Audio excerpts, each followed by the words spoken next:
Hi. Hello అండి.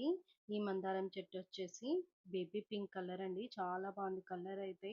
So, మొగ్గలు చూసారా ఎన్ని మొగ్గలైతే ఉన్నాయో.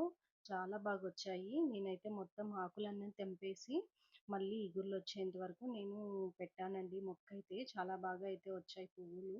సో, నేనైతే ఇది వచ్చేసి కార్ పార్కింగ్ దగ్గర పెట్టాను ఈ మొక్క. సో, టమాటా చెట్టు గూడా అయితే చాలా బాగా వచ్చింది. సో, నాకు మొక్కలు పెంచడం అంటే చాలా ఇష్టమండి. సో, చూసారా ఇదొచ్చి కనకాంబరం పువ్వులు. ఇదొచ్చేసి యెల్లో కలర్ అండి. చిన్న మొక్కైనా ఎన్ని పువ్వులైతే గుత్తులు గుత్తులుగా పూసింది చూసారా? అలాగే మల్లె మొక్క కూడా ఉందండి. అలాగే మల్లె మొక్క కూడా చాలా పువ్వులైతే పూసాయి. ఇదొచ్చేసి ఇంకొక కలర్ మందారం పువ్వ. వైట్ కలర్ ఒకటుంది. సో, ఇలా నాకైతే 3, 4 కలర్స్ అయితే మందారం పువ్వులైతే ఉన్నాయి. ఇది కూడా చూడండి చిన్న మొక్క అయినా మల్లె పువ్వులైతే చాలా బాగా పూసింది. చిన్న మొక్క అయినా కూడా. ఇవన్నీ ఇప్పుడు నేనైతే కోస్తున్నానండి.